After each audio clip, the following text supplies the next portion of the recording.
स्वागत है आपका अपने चैनल हिंदी बाई एमआर में। आज हम हिंदी के कुछ इंपॉर्टेंट क्वेश्चनों को देखेंगे जो विभिन्न भर्ती परीक्षाओं में आते रहते हैं। उसी के अंतर्गत फर्स्ट क्वेश्चन है, हिंदी भाषा की लिपि है, अर्थात हिंदी भाषा है वह किस लिपि में लिखी जाती है। इसका सही आंसर होगा कि देवनागरी। हिंदी भाषा की जो लिपि है वह देवनागरी लिपि है। नेक्स्ट क्वेश्चन है इसमें, महाप्राण वर्ण है, अर्थात नीचे जो दिए गए हैं चार ऑप्शन, इनमें महाप्राण वर्ण कौन सा है। तो सही आंसर होगा इसका कि महाप्राण वर्ण स और ये है। महाप्राण वर्ण होते क्या है कि जिन वर्णों के उच्चारण में श्वास वायु अधिक मात्रा में बाहर निकलती है उन्हें महाप्राण ध्वनियां कही जाती है। अब महाप्राण ध्वनियां होती कौन सी है कि प्रत्येक वर्ण का दूसरा और चौथा वर्ण होता है। प्रत्येक वर्ग, जैसे क वर्ग, क वर्ग का दूसरा और चौथा वर्ण, इसी तरीके से क च ट त प है, सारे जो वर्ग हैं इनका दूसरा और चौथा वर्ण है वो महाप्राण वर्ण होंगे। जैसे है एक ये ख है, ख है, उसके बाद घ है, फिर ये छ है, और फिर इसी तरीके से स और स, स और है। इस तरीके से ये सभी महाप्राण ध्वनियां हैं। नेक्स्ट है कि पूर्ण विराम के लिए चिन्ह प्रयुक्त किया जाता है, अतः पूर्ण विराम के लिए कौन सा चिन्ह प्रयुक्त किया जाता है। इसमें सही आंसर होगा कि पूर्ण विराम के लिए जो खड़ी पाई है उसका प्रयोग किया जाता है। इस तरीके से ये एक चिन्ह होता है। अब जहां तक विराम चिन्हों की बात आती है, एक तो होता है पूर्ण विराम, पूर्ण विराम के लिए यह चिन्ह होगा। एक होता है अल्प विराम, एक होता है अल्प विराम, और एक है अर्धविराम। तो इस तरीके से तीन चिन्ह हो गए। एक ये हो गया पूर्ण विराम, पूर्ण विराम, और एक हो गया अल्प विराम, और एक हो गया अर्धविराम। अल्प विराम का ये चिन्ह होता है जिसे आप अंग्रेजी में क्या बोलते हैं, कोमा बोलते हैं। तो ये भी ध्यान रखना, ज्यादातर बच्चों को यही पता नहीं है कि कोमा का हिंदी शब्दार्थ क्या होता है। तो अंग्रेजी जो भाषा है उसमें इसको कोमा बोलते हैं और हिंदी में इसके लिए अल्पविराम का प्रयोग करते हैं। जबकि अर्धविराम जो है वह अर्धविराम इस तरीके से होता है, ये एक तरीके से इस तरीके का चिन्ह होता है कि ये विसर्ग का चिन्ह होता है, नीचे वाला जो बिंदु होता है उसको हम कोमा में परिवर्तित कर देते हैं। तो इस तरीके से ये विराम तीन होंगे, पूर्ण विराम, अल्प विराम और अर्धविराम। और पूर्ण विराम के लिए एक खड़ी पाई का मतलब होता है एक सीधी खड़ी रेखा, जिसे हम बोल सकते हैं, वह इसका चिन्ह के रूप में प्रयुक्त किया जाता है। नेक्स्ट क्वेश्चन है,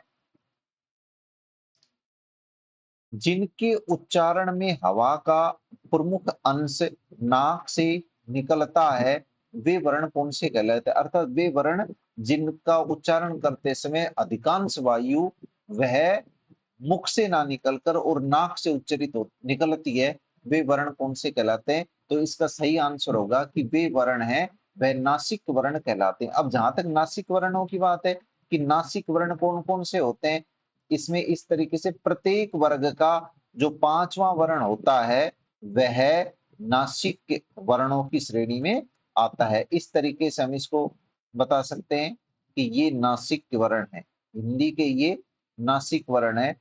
प्रश्न कई बार पूछ भी लिया जाता है कि हिंदी में कितने नासिक वर्ण है। तो हिंदी में है 5 नासिक वर्ण है जिनका उच्चारण हम अधिकांशतः नासिका से करते हैं, अर्थात जब जो श्वास है वह अधिकांशतः नासिका से, नाक से ही बाहर निकलती है।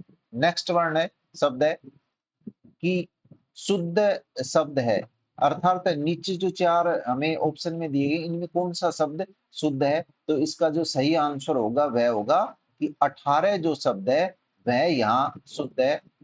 और जैसे ये इस तरीके से 28 है तो 28 अशुद्ध है, इस 28 को शुद्ध कैसे लिखा जाएगा, 28 को शुद्ध इस तरीके से लिखा जाएगा 28। उसी तरीके से ये जो 53 है, 53 को शुद्ध कैसे लिखा जाएगा, ये 53 है और इसको शुद्ध लिखा जाएगा 53। अपना जो उच्चारण होता है ना वह तो उसका 53 ही होता है, लेकिन शुद्ध की बात आती है तो शुद्ध इसमें इसको 53 लिखा जाता है। और जहां तक ये है लास्ट में 55 है, तो इसको भी अपन अशुद्ध इसका उच्चारण करते हैं, और यह जो है ये शुद्ध लिखा जाएगा इस तरीके से। 55 जो है यह इसका शुद्ध शब्दार्थ है। नेक्स्ट क्वेश्चन है तत्सम। नेक्स्ट क्वेश्चन है कि तत्सम शब्द नहीं है, अर्थात ये जो नीचे चार शब्द दिए इनमें कौन सा शब्द तत्सम शब्द नहीं है। तो इसका जो सही आंसर होगा वह होगा कि आंख है वह तत्सम शब्द नहीं है। बाकी जो तीनों हैं वह तत्सम शब्द अक्षर है, अवगुण है और अग्नि है। बाकी सही आंसर होगा कि यह तत्सम शब्द नहीं है। नेक्स्ट है निम्न में तत्सम शब्द है, अर्थात कौन सा निम्न में से जो तत्सम शब्द है वह तत्सम शब्द होगा। इसका सही आंसर होगा इसका बी, जो अक्षी है वह तत्सम शब्द है। अब जहां तक तत्सम शब्दों की पहचान की बात आती है तो ये ध्यान रखें कि जिन शब्दों में क्षय और शय और ये वाला शय और एक आता है डेढ़ वर्ण जिसे हम बोला जाते हैं, डेढ़ वर्ण जिसे हम बोल सकते हैं, तो जिनमें भी ये सब ये वर्ण जहां भी मिलते हैं वहां वो शब्द सभी तत्सम शब्द होते हैं। और एक और इसकी दूसरी ट्रिक और ये और ध्यान रखो कि जिस भी वर्ण पर चंद्र बिंदु दिख जाए वह शब्द तत्सम शब्द नहीं होता है। तो यहाँ पर है जो अक्षी है वह तत्सम शब्द है, बाकी तीनों है जैसे अकाज है या फिर मगर है या फिर बहिन है, ये सभी तीनों शब्द है वह तद्भव शब्द है। नेक्स्ट क्वेश्चन देखेंगे कि देशज शब्द का उदाहरण नहीं है। देशज शब्द का अर्थ ये होता है जो देश काल और परिस्थितियों के अनुसार जो शब्द गढ़ लिए जाते हैं उन्हें देशज शब्द कहा जाता है। अब इसमें जब परिभाषा की बात आती है कि देशज शब्द की परिभाषा क्या है, तो इसमें ये होगा कि इनके शब्द निर्माण की प्रक्रिया का पता नहीं होता है, प्रक्रिया का पता नहीं होता है। ये इसमें इसकी परिभाषा में अक्सर पूछ लिया जाता है कि वे शब्द जिनकी निर्माण प्रक्रिया का पता नहीं होता है वो कैसे शब्द कहलाते हैं, तो वो देशज शब्द कहलाते हैं। तो इसमें जो सही आंसर होगा कि देशज शब्द का उदाहरण है वह खेत नहीं है, और बाकी जो शब्द हैं जैसे चिमटा है या फिर दीदी है या फिर पगड़ी है, ये तीनों शब्द हैं जो देशज हैं, और जो खेत है यह तद्भव शब्द है। इस तरीके से प्रश्न बहुत ज्यादा पूछे जाते हैं कि तत्सम और तद्भव शब्दों में अंतर बताइए, ये कौन सा तत्सम है कौन सा तद्भव है। तो यहाँ जो खेत है ये तद्भव है और बाकी जो तीनों शब्द हैं वह आपके देशज शब्द है। नेक्स्ट क्वेश्चन है वे शब्द जो दो अलग अलग भाषाओं के मेल से बना लिए जाते हैं उन शब्दों को क्या कहा जाता है। यहाँ सीधा इसका समझने का मतलब ये है कि अलग अलग भाषाओं से, जैसे हम तो जो हिंदी भाषी जो लोग हैं वो हिंदी भाषा का प्रयोग करते हैं, तो अभी ये पता ही नहीं है कि दो अलग अलग भाषाओं से भी शब्दों को गढ़ लिया जाता है। तो जो दो अलग अलग भाषाओं से शब्दों को गढ़ा जाता है उन्हें संकर शब्द कहा जाता है। इसका सही आंसर यह होगा कि जो दो भाषाओं से शब्द बना लिए जाते हैं उन्हें संकर, या अंग्रेजी में आप उसे कह सकते हैं कि हाइब्रिड शब्द उन्हें कहा जाता है। नेक्स्ट क्वेश्चन है टिकट घर शब्द है, अर्थात टिकट घर है वह शब्द निर्माण की प्रक्रिया के हिसाब से कैसा शब्द है। तो टिकट घर है वह संकर शब्द है। संकर शब्द इसलिए है कि इसमें दो भाषाओं का प्रयोग किया गया है इस शब्द को निर्माण, दो भाषा है इसमें। अब जहां तक दो भाषा की बात है, जैसे पहला है टिकट है, यह तो अंग्रेजी का है, और उसके बाद जहां तक घर की बात आती है, यह घर है यह हिंदी का है, और हिंदी में भी क्या है ये, हिंदी में भी यह तद्भव शब्द है, तद्भव शब्द है। और जब इसके घर की तद्भव है और यदि इसके तत्सम की बात आए तो इसका हो जाएगा ग्रह। तो ये जो दो भाषाओं से शब्द जो भी बनते हैं वो संकर शब्द कहलाते हैं। तो टिकट घर है वह संकर शब्द है। इसी तरीके से यदि दूसरा भी हम शब्द देखें कि एक है रेलगाड़ी। अब जहां तक रेलगाड़ी है तो इसमें दो शब्द है रेल और ये हो गया, एक हो गया गाड़ी। अब रेल है, ये अंग्रेजी भाषा का शब्द है, और ये जो है यह हिंदी भाषा का शब्द है। तो यह रेलगाड़ी है, यह भी संकर शब्द है। नेक्स्ट क्वेश्चन देखेंगे कि रचना के आधार पर वाक्य के कितने भेद होते हैं। तो सही आंसर होगा कि रचना के आधार पर वाक्य के 3 भेद होते हैं। अब जहां तक 3 भेदों की बात है, वो कौन कौन से होते हैं? एक तो होता है जैसे संयुक्त वाक्य, संयुक्त वाक्य। दूसरा होता है मिश्र वाक्य, मिश्र वाक्य। और जहां तक तीसरे की बात आती है, तीसरा होता है सरल वाक्य। तो इस तरीके से रचना के आधार पर वाक्यों के 3 भेद होते हैं, संयुक्त वाक्य, सरल वाक्य और मिश्रित वाक्य। नेक्स्ट क्वेश्चन देखेंगे, योग रूढ़ शब्द कौन सा है? नीचे जो शब्द दिए गए, 4 शब्द दिए गए, इनमें योग रूढ़ शब्द कौन सा होता है? अब जहां तक योग रूढ़ की बात है, तो योग रूढ़ शब्द होता है, इनका निर्माण यौगिक शब्दों से मिलकर बना होता है। यौगिक शब्दों से ये योग रूढ़ शब्द बनते हैं, और ये एक किसी निश्चित अर्थ के लिए रूढ़ हो जाते हैं।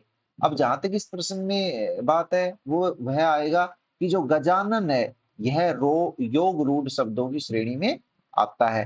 नेक्स्ट क्वेश्चन है, निम्न में से ध्वन्यार्थक शब्द है, अर्थात एक निश्चित लास्ट में ध्वनि निकलती है, अर्थात उस ध्वनि से ही वह शब्द पहचान लिया जाता है। तो यह इसमें किलकिलाना, गुर्राना, मिमियाना, शर्माना।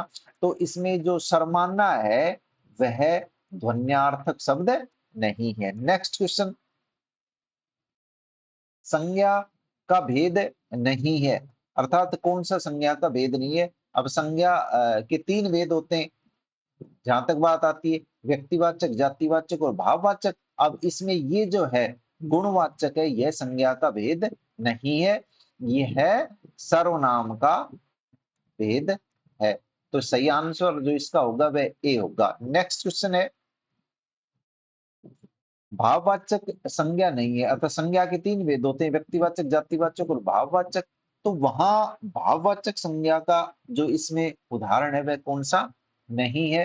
तो जो घोड़ा है वह भाववाचक संज्ञा का उदाहरण नहीं है। बाकी जो तीनों है, चोरी, बुढ़ापा और स्वत्व है, यह भाववाचक संज्ञा के उदाहरण है, और घोड़ा नहीं है। और जहां तक घोड़े की बात आती है, तो घोड़ा क्या है? घोड़ा है वह जातिवाचक संज्ञा का उदाहरण है। नेक्स्ट क्वेश्चन, सर्वनाम के कितने भेद होते हैं? अर्थात सर्वनाम के जो सही आंसर होगा वह होगा कि सर्वनाम के 6 भेद होते हैं। नेक्स्ट क्वेश्चन है, निम्न में से कौन से शब्द विकारी नहीं होते हैं? अर्थात विकारी शब्द होते हैं जिनका लिंग, वचन, कारक जिनका बदल दिया जाता है, विकारी शब्द होते हैं। और वे शब्द जिनका परिवर्तन नहीं होता, जिनमें विकार नहीं होता है, वे वो अविकारी शब्द होते हैं। अविकारी शब्द को अव्यय भी कहा जाता है, अविकारी, या आप ये कह सकते हो इनको अव्यय शब्द। अब विकारी शब्दों की जहां तक बात आती है कि विकारी शब्द कौन कौन से होते हैं, विकारी में 1 नंबर पर आता है संज्ञा, उसके बाद आता है सर्वनाम, उसके बाद 3 में आता है विशेषण, और उसके बाद 4th नंबर पर आता है क्रिया। तो इस तरीके से ये 4 होते हैं, ये विकारी शब्द हैं। और बाकी अविकारी की जहां तक बात आती है, क्रिया, विशेषण, समुच्चय बोधक, संबंध बोधक और विस्मयादि बोधक, इस तरीके से ये 4 अविकारी शब्द होते हैं। तो इसका जो सही आंसर होगा वह होगा कि सी है, यह इसका क्रिया विशेषण है, यह विकारी शब्द नहीं है, अर्थात यह अविकारी या अव्यय शब्द, अविकारी या अव्यय शब्द है। नेक्स्ट, निम्नलिखित में विकारी शब्द है, अर्थात कौन सा निम्नलिखित में से विकारी शब्द है? अर्थात विकारी का अर्थ इससे पहले वाले क्वेश्चन में हमने बताया है कि जिनमें विकार हो जाए अर्थात जिनके रूप में परिवर्तन हो जाए वो विकारी शब्द कहलाते हैं। तो संज्ञा, सर्वनाम, विशेषण और क्रिया विकारी शब्द है।